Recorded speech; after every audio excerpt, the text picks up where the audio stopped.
ಮೂರನೇ ದಿನದ ಶಾಸಕ ಚರ್ಚೆ ವೇಳೆ ಉಸ್ತುವಾರಿ ಮುಂದೆ ಶಾಸಕರ ಅಸಮಾಧಾನ ಭುಗಿಲೆದ್ದಿದೆ. ಸಚಿವರ ಅಸಹಕಾರದ ಬಗ್ಗೆ 6-7 ಶಾಸಕರು ಗಂಭೀರವಾಗಿ ಬೇಸರ ವ್ಯಕ್ತಪಡಿಸಿದ್ದಾರೆ.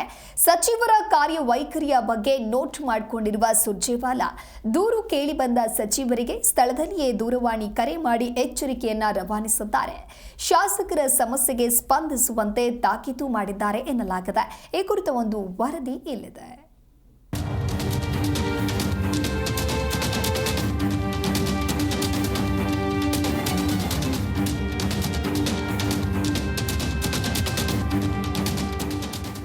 ಕಳೆದ 3 ದಿನಗಳಿಂದ ಕೈ ಉಸ್ತುವಾರಿ ರಣದೀಪ್ ಸಿಂಗ್ ಸುರ್ಜೇವಾಲಾ ಶಾಸಕರ ಜೊತೆ 1-to-1 ಸಭೆ ಮಾಡ್ತಿದ್ದಾರೆ.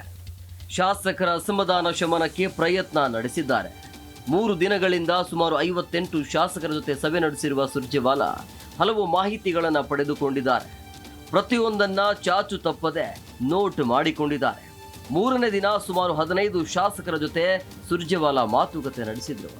ಬಹುತೇಕರು ಸಚಿವರ ಕಾರ್ಯವೈಖರಿ ಅಸಹಕಾರದ ಬಗ್ಗೆ ರಾಜ್ಯ ಉಸ್ತುವಾರಿಯ ಮುಂದೆ ಆಕ್ರೋಶವನ್ನ ಹೊರಹಾಕಿದ್ದಾರೆ. ಇಂತಹ ಸಚಿವರನ್ನ ಇಟ್ಕೊಂಡ್ರೆ ಸರ್ಕಾರಕ್ಕೆ ಕೆಟ್ಟ ಹೆಸರು ಬರುತ್ತೆ. ಮೊದಲು ಸಂಪುಟ ಪುನಾರಚನೆ ವೇಳೆ ಅವರನ್ನ ಕೈ ಬಿಡಿ ಅಂತ ಬಹಿರಂಗವಾಗಿ ಅಸಮಾಧಾನವನ್ನ ಹೊರಹಾಕಿದ್ದಾರೆ. ಸುರ್ಜೇವಾಲಾಜಿ ಅವರು ನನ್ನ ಕ್ಷೇತ್ರದಲ್ಲಿರುವಂತಹ ರಾಜಕೀಯ ಬೆಳವಣಿಗೆ ಇರಲಿ, ಸಾಮಾಜಿಕ ಪರಿಸ್ಥಿತಿ ಪ್ರತಿಯೊಂದು ಕೇಳುವುದರ ಜೊತೆಗೆ ಅವಶ್ಯಕತೆ ಇರುವಂತಹ ಕೆಲಸ ಕಾಮಗಾರಿಗಳ ವಿವರಗಳನ್ನು ಇವತ್ತು ನಮ್ಮಿಂದ ಪಡೆದಿದ್ದಾರೆ. ಅದಕ್ಕೆಲ್ಲಕ್ಕಿಂತ ಮಹತ್ವವಾಗಿ ತಮಗೆಲ್ಲ ಗೊತ್ತಿರೋ ಹಾಗೆ ನಮ್ಮ ಕಾಂಗ್ರೆಸ್ ಸರ್ಕಾರದ ಮಹತ್ವಾಕಾಂಕ್ಷೆಯ ಯೋಜನೆ ಗ್ಯಾರಂಟಿ ಯೋಜನೆಗಳ ಪ್ರಭಾವ ಗ್ರಾಮಾಂತರ ಪ್ರದೇಶದಲ್ಲಿ ಕ್ಷೇತ್ರದಲ್ಲಿ ಎಷ್ಟು ಮಟ್ಟಿಗೆ ಆಗಿದೆ ಎಂಬ ಮಾತನ್ನು ಕೇಳಿದಾಗ ನನ್ನ ಕ್ಷೇತ್ರದಲ್ಲಿ 380 ಕೋಟಿ ರೂಪಾಯಿಗಳನ್ನು ಇದುವರೆಗೂ ಆ 5 ಗ್ಯಾರಂಟಿ ಯೋಜನೆಗಳಿಗೆ ಕೊಡಲಿಕ್ಕೆ ಇವತ್ತು ಅವಕಾಶ ಇವತ್ತು ಸಿಕ್ಕಿದೆ. ಜನ ಇದನ್ನು ನೆನೆಸ್ತಾ ಇದ್ದಾರೆ. ಬಹುಶಃ ಒಳ್ಳೆಯ ಜನಸಾಮಾನ್ಯರ ಬದುಕಿಗೆ ಒಂದು ಒಳ್ಳೆಯ ಜೀವನವನ್ನು ಕೊಡುವಂಥ ಅವಕಾಶವನ್ನು ಗ್ಯಾರಂಟಿಗಳು ಕಲ್ಪಿಸಿಕೊಟ್ಟಿದ್ದಾವೆ. ಆ ಗ್ಯಾರಂಟಿಗಳು ಮುಂದುವರಿಬೇಕು ಅನ್ನೋ ಮಾತನ್ನ ಅವರಿಗೆ ನಾನು ಹೇಳಿದ್ದೇನೆ. ಈ ಅನುದಾನ ಕೊರತೆ ಅಂತೇಳಿ ಇನ್ನು ಕುತೂಹಲ ಮೂಡಿಸಿದ್ದ ಬಳ್ಳಾರಿ, ಹೊಸಪೇಟೆ, ಅವಳಿ ಜಿಲ್ಲೆಗಳ ಕಾಂಗ್ರೆಸ್ ರಾಜಕಾರಣ. ಯಾಕಂದ್ರೆ ಮಂಗಳವಾರ ಕೂಡ ವಿಜಯನಗರ ಶಾಸಕ ಗವಿಯಪ್ಪ ಸುರ್ಜೇವಾಲಾ ಅವರನ್ನ ಭೇಟಿ ಮಾಡಿ ಜಿಲ್ಲಾ ಉಸ್ತುವಾರಿ ಸಚಿವ ಜಮೀರ್ ಹಾಗೂ ಮಾಜಿ ನಾಗೇಂದ್ರ ವಿರುದ್ಧ ಆರೋಪ ಮಾಡಿದ್ರು. ಕೆಲವು ದಾಖಲೆಗಳನ್ನ ನೀಡಿದ್ರು. ಅದಾದ ಬಳಿಕ ನಾಗೇಂದ್ರರನ್ನ ಕರೆಸಿ ಮಾತುಕತೆ ನಡೆಸಿದ್ರು. ತದನಂತರ ಮತ್ತೆ ಗವಿಯಪ್ಪ ಜೊತೆ ಸಭೆ ಮಾಡಿದ್ರು. ಇದಾದ ಬಳಿಕ 3ನೇ ದಿನ ಗವಿಯಪ್ಪಗೆ ಕರೆ ಮಾಡಿ ಕರೆಸಿಕೊಂಡು ಸುರ್ಜೇವಾಲಾ ಸಾಕಷ್ಟು ಮಾಹಿತಿ ಪಡೆದುಕೊಂಡ್ರು.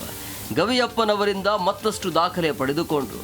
ಇದಾದ ಬಳಿಕ ಮತ್ತೆ ನಾಗೇಂದ್ರರನ್ನ ಕರೆಸಿ ಮಾತುಕತೆ ನಡೆಸಿದ್ರು. ಅವರಿಂದಲೂ ದಾಖಲೆ ಪಡೆದುಕೊಂಡ್ರು. ವಾಲ್ಮೀಕಿ ಹಗರಣ ಇಲ್ಲವೇ ಗಣಿ ಹಗರಣಕ್ಕೆ ಸಂಬಂಧಿಸಿದಂತೆ ನಡೆದಿರಬಹುದಾದ ವ್ಯವಹಾರಗಳ ಬಗ್ಗೆ ಇಬ್ಬರಿಂದಲೂ ದಾಖಲೆಗಳನ್ನು ಪಡೆದುಕೊಂಡ್ರು ಅಂತ ಹೇಳಲಾಗ್ತಿದೆ. ಇದು ಸಾಕಷ್ಟು ಗಂಭೀರವಾದಂತೆ ಕಾಣ್ತಿದೆ. ಏನು ಎತ್ತ ಅನ್ನೋದು ಇಷ್ಟರಲ್ಲೇ ಹೊರ ಬೀಳಬಹುದು. ಇನ್ನು ಸುರ್ಜೇವಾಲಾ 1-to-1 ಸಭೆಯ ವೇಳೆ ಮಾಯಕೊಂಡ ಶಾಸಕ ಬಸಂತಪ್ಪ ಸಚಿವರ ಅಸಹಕಾರದ ಬಗ್ಗೆ ನೇರವಾಗಿ ಸುರ್ಜೇವಾಲಾ ಮುಂದೆ ಪ್ರಸ್ತಾಪಿಸಿದ್ದಾರೆ. ತಮಗೆ ತಿಳಿದಿರುವ ಅರ್ಧಂಬರ್ಧ ಹಿಂದಿಯಲ್ಲೇ ಸಚಿವರ ಕಾರ್ಯವೈಖರಿಯ ಬಗ್ಗೆ ನೋವು ತೋಡಿಕೊಂಡಿದ್ದಾರೆ. ತಾನೊಬ್ಬ ದಲಿತ ಸಮುದಾಯದ ಶಾಸಕ, ಪೌರಕಾರ್ಮಿಕ ವೃತ್ತಿಯಿಂದ ಈ ಹಂತಕ್ಕೆ ಬಂದವನು. ನಾನು ಶಾಸಕನಾಗಿದ್ದೇ ತಪ್ಪಾದಂತೆ ಕಾಣ್ತಿದೆ. ಕೆಲವು ಸಚಿವರು ಕ್ಷೇತ್ರದ ಕೆಲಸಗಳ ಬಗ್ಗೆ ಸರಿಯಾಗಿ ಸ್ಪಂದಿಸ್ತಾ ಇಲ್ಲ, ಭೇಟಿಗೆ ಹೋದರೂ ಕೈಗೆ ಸಿಗೋದಿಲ್ಲ ಅಂತ ನೇರವಾಗಿಯೇ ಹೇಳಿದ್ದಾರೆ. ಕೂಡಲೇ ದೂರವಾಣಿ ಮೂಲಕ ಸಂಬಂಧಿಸಿದ ಸಚಿವರನ್ನ ಸಂಪರ್ಕಿಸಿದ ಸುರ್ಜೇವಾಲಾ ಶಾಸಕರ ಸಮಸ್ಯೆ ಬಗೆಹರಿಸಲೇಬೇಕು ಅಂತ ತಾಕೀತು ಮಾಡಿದ್ದಾರೆ ಅಂತ ಹೇಳಲಾಗ್ತಿದೆ. ಇದಕ್ಕೆ ಸಚಿವರು ಸಮಸ್ಯೆ ಸರಿಪಡಿಸ್ತೀವಿ ಅಂತ ಭರವಸೆ ನೀಡಿದ್ದಾರೆ ಅಂತ ಹೇಳಲಾಗ್ತಿದೆ. ಇನ್ನು ಇದೇ ವೇಳೆ ಆರ್.ಬಿ. ತಿಮ್ಮಾಪುರ ಅವರನ್ನ ಸಂಪುಟದಿಂದ ಕೈ ಬಿಡೋದಾದ್ರೆ ಆ ಸಮುದಾಯದಿಂದ ಇರುವವನು ನಾನೊಬ್ಬನೇ, ನನ್ನನ್ನ ಪರಿಗಣಿಸಿ ಅಂತ ಮನವಿ ಮುಂದಿಟ್ಟಿದ್ದಾರಂತೆ. ಒಟ್ನಲ್ಲಿ 3ನೇ ದಿನ 15 ಶಾಸಕರ ಜೊತೆ ಸುರ್ಜೇವಾಲಾ 1-to-1 ಸಭೆ ನಡೆಸಿದ್ರು. ಶಾಸಕರ ಸಮಸ್ಯೆ ಬಗ್ಗೆ ಅಭಿಪ್ರಾಯ ಪಡೆದಿದ್ದಾರೆ. 3 ದಿನಗಳಿಂದ ಸುಮಾರು 58 ಶಾಸಕರ ಜೊತೆ ಸಭೆ ನಡೆಸಿದ್ದಾರೆ. ಮುಂದಿನ ವಾರ ಮತ್ತೆ ರಾಜ್ಯಕ್ಕೆ ಆಗಮಿಸಲಿದ್ದು ಆಗ ಉಳಿದೆಲ್ಲ ಶಾಸಕರ ಅಭಿಪ್ರಾಯ ಪಡೆಯಲಿದ್ದಾರೆ. Rajappa Suttur, political bureau, G Kannada news, Bengaluru.